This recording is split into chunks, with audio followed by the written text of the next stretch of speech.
이번에는 한때 우리가 2002년 월드컵 할 때 우리가 많이 좋아했던 히딩크 리더십을 한번 끄집어내서 한번 살펴볼까 합니다. 히딩크의 제 1, 2법칙인데 1법칙은 자기가 하고 싶은 것을 하라 했는데 이게 현실적으로 불가능하다면은 히딩크의 제2법칙은 지금 하고 있는 일을 사랑하라. 왜냐? 빨리 죽고 싶지 않다면. 스트레스 유발 요인이 되지 않도록. 방법론은 뭐냐? 재미있게 효율적으로 하는 방법 연구다. 그래서 히딩크가 하는 방법이 항상 연습할 때 보면 유무도 많이 넣고 식사할 때 식사에 집중할 수 있도록 그러고 뭐 나이 관계없이 섞어갖고 그때부터 친밀감을 가지더라고. 새로운 방향을 도출했어요. 미니 축구를 하면서 서로 끈끈한 팀워크도 그리고 순발력도 키우고 특히 우리나라에는 그 당시에 없었던 몸싸움 연습을 시켰어요. 히딩크가 저런 거 하고 우리가 웃었죠. 지금 뭐 하는 거냐고 했는데 이 몸싸움 연습이 유럽 축구에 우리가 끼어들 수 있는 발판이 되었죠. 가장 절망적일 때가 끼어온다. 우리 히딩크 별명이 오뎅이잖아요. 하도 오뎅으로 쳤어. 최악의 상황이 잃어버릴 것도 더 이상 빼앗길 것도 없다. 추락한 자만이 가지는 최대의 특권이와 혜택이다. 최악의 상황에서부터 연습을 실컷 해갖고 월드컵 앞두고 게임을 했는데 A매치 게임을 했는데 5대0이 계속 나오니까 그때 한 말이에요. 그러니까 추락한 자만이 가질 수 있는 최대의 특권이다. 이순신 장군도 뭐 소신에는 아직도 배 12척이 남아있습니다. 상류 12 이런 말 했죠. 리더의 자세는 결국 작은 혹은 큰 실패가 닥치더라도 상황을 긍정적으로 몰아갈 수 있는 자세. 결국 뭐 죽고 자면 산다 뭐 그런 표현까지 했죠. 매사를 낙관으로 지배할 때 최고의 상황은 존재하지 않는다. 이제 조금 여기서 발전시켜서 겸손과 성실, 환하고 기쁜 표정 짓기. 좋은 대인 관계 형성에 위해서는 사람을 만날 때 겸손함과 성실성을 갖추고 있어야만 기본이다. 가능한 한 밝고 환한 기쁜 표정을 늘 지니고 있어야 된다. 제 아무리 어려운 일, 내가 하기에 너무나 가치가 없어 보이는 일을 맡아서 하더라도 하기 싫은 일을 억지로 한다기보다는 나를 발전시키고 훈련시키기 위한 것이라는 자세를 가지고 기쁜 표정, 기분 좋은 표정으로 일할 수 있는 습관을 가져야 한다. 참 어려운 얘기인데 그런데 이렇게 해야만 된답니다. 어려운 나를 발전시키고 훈련시키기 위한 자세를 가지고 기쁜 표정, 기분 좋은 표정으로 일을 할 수 있는 습관을 가져야 한다. 일은 자기가 하되 상사나 동료가 빛나게 하라. 자기 공을 인정받으면 남에게 먼저 공을 돌리는 자세로 살아야 팀 내 화합에도 좋고 팀 전체의 공도 커지게 되어 나에게 돌아오는 공도 커진다. 이렇게 겸손한 자세로 일할 때 상대로부터의 신뢰가 가능하고 상호 신뢰가 있을 경우에 일하기가 훨씬 쉬워지고 결국 공은 자기에게로 돌아오게 된다. 사소한 이익을 추구하지 마라. 회사 생활을 하다 보면 유독 개인적인 이익 추구에 집착하는 사람이 되는데 이런 사람은 주위에 신망을 잃게 됩니다. 단언하건대 공동체 이익보다는 개인의 이익을 우선해서 추구하는 사람은 조직을 이끌어갈 리더로서의 자질이 없다고 봅니다. 10% 양보, 20%의 이익은 나중에 10% 양보하되 20%의 이익은 나중에 추구하는 거지.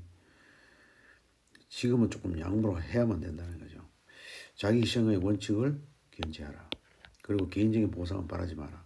상사나 주위 동료를 아래 사람부터 마음속으로 우러나 지원을 90은 거꾸로 자기 희생의 원칙을 견지하는 것이 좋다. 역설적으로 보다 많이 받고자 하면 더 많이 달라고 보채지 말아야 한다. 즉 남들이 스스로 보상을 해주지 않으면 안 된다는 생각을 갖도록 만들어야지 더 달라고 조르는 것은 좋지 않다.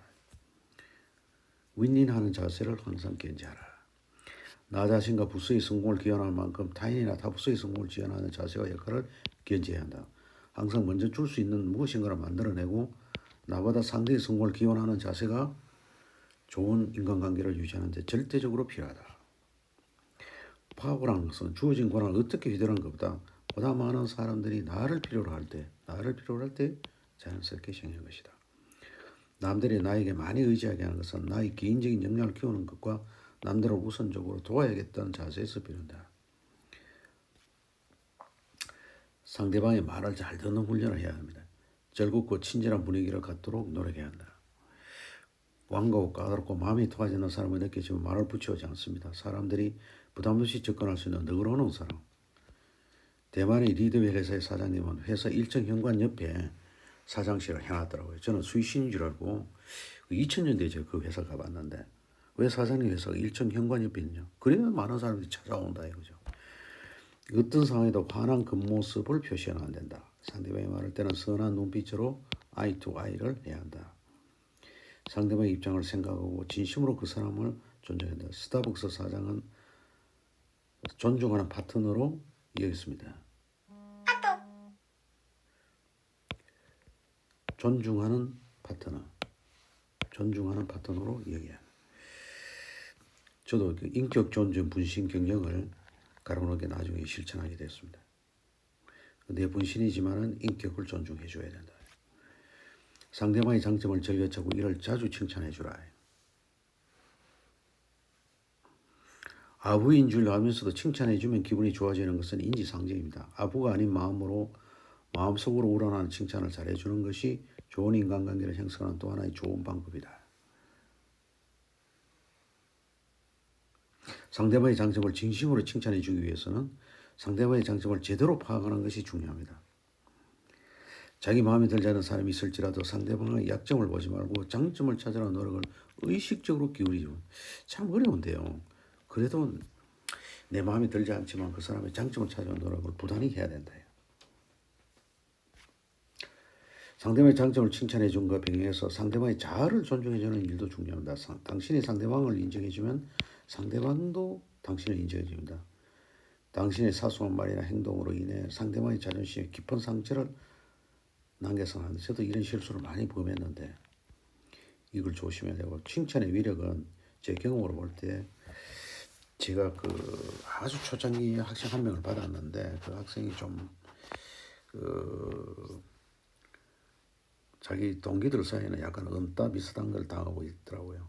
근데 그 학생이 이제 과연 제가 잘할 수 있습니까 해서 제가 받았는데, 사실 그 학생한테 칭찬할 거리가 별로 없어갖고 제가 돌아가신 모친한테 참 그 학생이 참 불만족스럽다 그랬더니만 제 어머니께서 그러시더라고요. 그 학생한테 너가 7번 칭찬해 줄 수 있느냐 이 요청을 하더라고요. 저 효도하는 시험 치고 하라고요. 칭찬할 거리가 없는 학생한테 7번 칭찬해 준다는 게 쉽지가 않았습니다. 오늘 그 친구가 키가 좀 크고 인물이 괜찮거든요. 한 번은 걔가 제 방에 이제 보고하러 왔는데 인물이 좋다. 그 친구가 기분 좋은지 입이 코에 걸릴 만큼 크게 미소를 짓더라고요. 두 번째는 이 친구가 게임을 좋아하고 그 해외에서 뭐 맨날 게임만 하고 이래갖고 주위에 동료들한테도 좋은 소리 못 듣고 있었는데,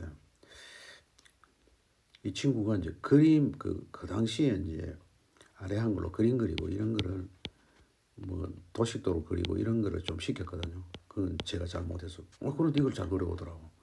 그래서 칭찬해 주니까 아주 좋아하고, 한번 세 번째는 우리 아들이 그 당시 초등학교 저학년인데 게임 같은 거 좋아하는데 내보고 게임 깔아놔라 뭐 게임 하지 않으니까. 근데 이 친구한테 붙어있는데 이 친구는 게임에 뭐 워낙 열심히라. 그러니까 그 당시 CD에다가 온갖 게임을 다 구워갖고 갖다 주니까 우리 아들이 그 형아가 최고라고 칭찬해주고 이러길래 나도 야, 니 이런 거 참 잘했어. 참 대단하다. 이렇게 칭찬해. 그러다가 한 7번째는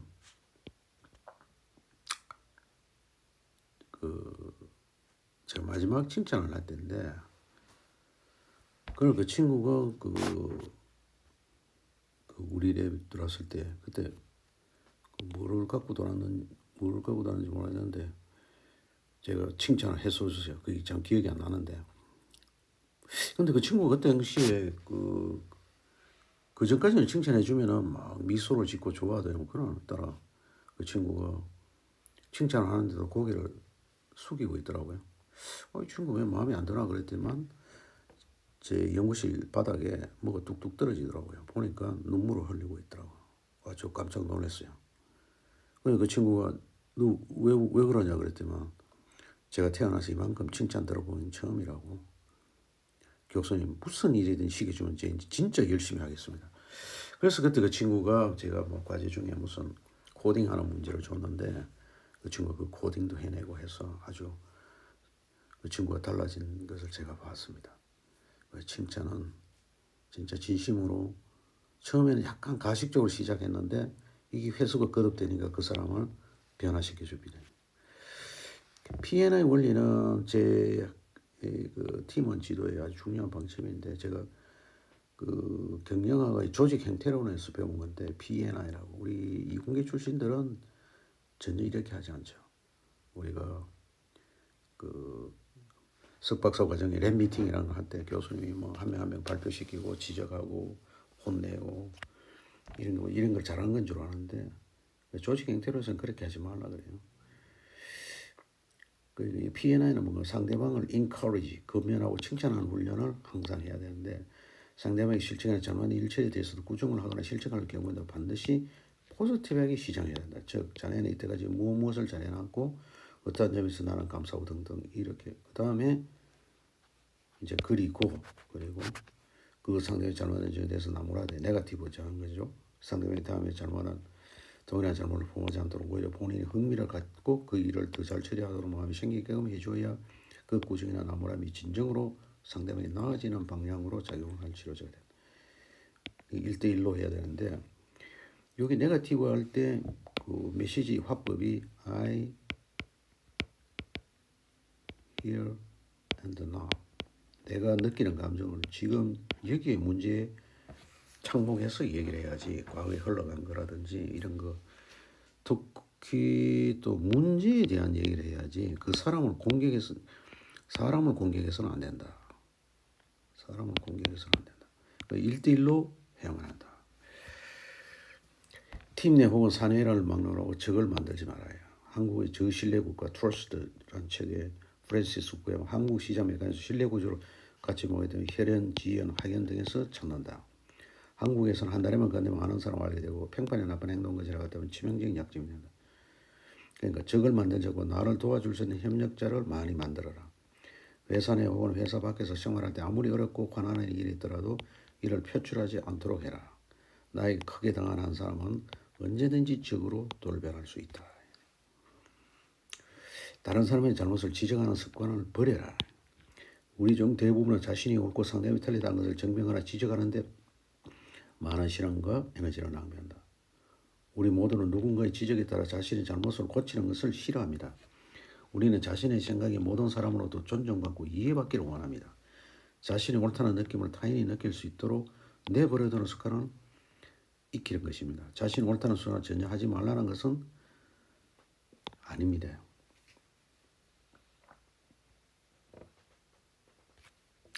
싸움을 현명하게 선택하라. 반드시 벌여야 할 싸움을 가려내고 이것을 현명하게 선택할 때 참으로 중요한 싸움에서 성공적으로 승리할 수 있다. 어떤 일이 싸울 가치가 있고 어떤 일은 그냥 지나치 않은지를 지혜롭게 판단하는 것입니다. 자신이 옳고 그가 틀리다니 단순한 사소한 실수를 저질다고 해서 부하나 동료 싸워야 할 필요가 있을까요? 정말로 싸워야 할 때를 현명하게 선택하는 지혜를 길러야 합니다. 먼저 용서하고 화해의 손길을 내밀어야 합니다. 억누를 수 없는 분노의 마음이 지배당하게 되면 우리는 사소한 일이라도 대단히 거창한 일로 만들어버린다. 자신의 체면이 행복보다 더 중요하다고 믿기 시작한 사실은 전혀 그렇지 않습니다. 행복해지기 위해서는 분노를 가라앉히고 화해의 손길을 내밀어야 한다. 설사 상대방이 변하지 않았다 하더라도 괜찮습니다. 왜냐하면 좋은 세상을 만들기 위해서 최선을 다했다는 만족감이 우리의 선물이다. 옳고 그름보다는 친절을 택하라. 다른 사람들이 사기를 높이고 그들을 유쾌하게 만들며 서로 기쁨을 나누게 노력한다면 그들로부터 긍정적인 감정이나 선물을 받을 수 있습니다. 지금부터 누군가의 잘못을 지적해야 할 일이 생겼을 때 설사 그들의 생각이나 행동이 상식에서 약간 벗어나는 것일지라도 그들을 비난하고 유혹에 저항하도록 해라. 마음의 평정을 유지하기 위해서는 자신이 옳다고 주장하기보다는 사려 깊은 친절을 택하는 것이 현명하다. 상대방의 기분을 이해해라. 사람들이 침울한 상태에 빠져있을 때 섣불리 충고하려 하지 말라. 어떤 사람은 기분이 저조한 상태에서는 정보를 수용하려 하지 않기 때문이다. 사람들은 자신의 침울한 기분을 상대방이 의식하면 할수록 더욱더 깊은 우울증에 빠지게 된다. 상대방의 침체된 기분을 심각하게 받아들이지 않는다면 상대방이 느끼는 침체가 짧아질 뿐 아니라 그 폐해도 줄어든다. 하지만 무턱대고 상대방을 그러한 상태로 외면하거나 무시해서도 곤란하다. 다만 새로운 방식으로 상대방을 이해하고 배려해보라. 기분이 나쁘다는 이유만으로 자신의 감정에 맞서 싸우거나 비틀거리는 대신 이 감정 역시 사라지게 될 것이라는 사실을 상기하며 초연하게 기다리는 훈련을 해보라. 특히 왜 짜증이 나는지 분석하지 마라. 왜 짜증이 났는지 분석하지 마라. 기분이 좋은 날에는 자신이 기분이 좋다는 사실을 감사하자. 기분이 좋지 않을 때는 그것에 맞서기보다는 느긋하게 기지고 노력하자. 느긋하게. 그리고 자신이 전쟁하지 않고 우아함을 유지한 채 침착할 수 있는지 지켜보자. 사소한 짜증을 거대한 스트레스 키우는 어리석음을 방지할 수 있습니다. 샘물 가운데 웃는 것은 인간뿐이며 그 중에서 영리한 사람이 웃는데 이스라엘의 유명한 탈무드라는 책에 적혀 있습니다.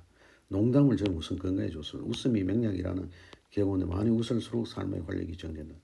불쾌하고 짜증나는 일이 있다고도 누군가 유머의 한마디의 스트레스가 말끔히 날아갈 수 있습니다. 농담은 또한 상대방 호감을 줄 수 있습니다. 농담을 즐기는 데는 철칙이 있습니다. 외부인 사람, 비즈니스를 함께할 때는 아무리 격이 없는 사이라 할지라도 분명히 선을 그어야 한다. 마지막으로 상대를 편하게 해라.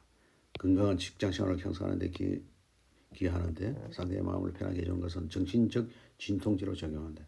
말이 잘되고 편한 스타일은 상대를 강한 흡인력으로 끌어들인다.